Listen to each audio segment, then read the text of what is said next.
தெலுங்கானாவில் போக்குவரத்தை ஒழுங்குபடுத்துகிற பணிகளில் திருநங்கைகளுக்கு வாய்ப்பளிக்க போகிறதா ஒரு செய்தியை பார்த்தேன்.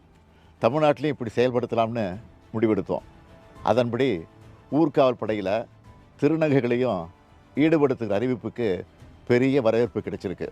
இது தொடர்பாக நேஹா என்பவர் என்ன சொல்லியிருக்காங்கன்னு நீங்களே பாருங்கள். இந்த சமூகத்துல கல்வி நிச்சயமா மிகப்பெரிய ஆயுதம். ஆனா அது விளிம்பு நிலை சமூகமான திருநர் மக்களுக்கு கிடைக்கிறதுல நிறைய பிரச்சனைகள் இருக்கு. வாழ்வாதாரம் இருக்கக்கூடிய மற்ற பிரச்சனைகள்லாம் எதிர்த்து நிறைய திருநர் மக்களால உயர்கல்வி படிக்க முடியாம போகுது.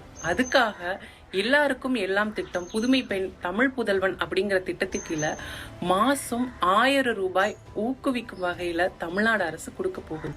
அது மட்டும் இல்லாம வாழ்வாதாரத்தை மேம்படுத்த வகையில இன்னொரு திட்டமும், திருவிழா காலங்களில் கூட்ட நெரிசல்களை கட்டுப்படுத்துறதுக்கும் போக்குவரத்து மேலாண்மைகளுக்கும் ஊர்காவல் படையில திருநர் மக்களை ஈடுபடுத்த வைக்கிறது.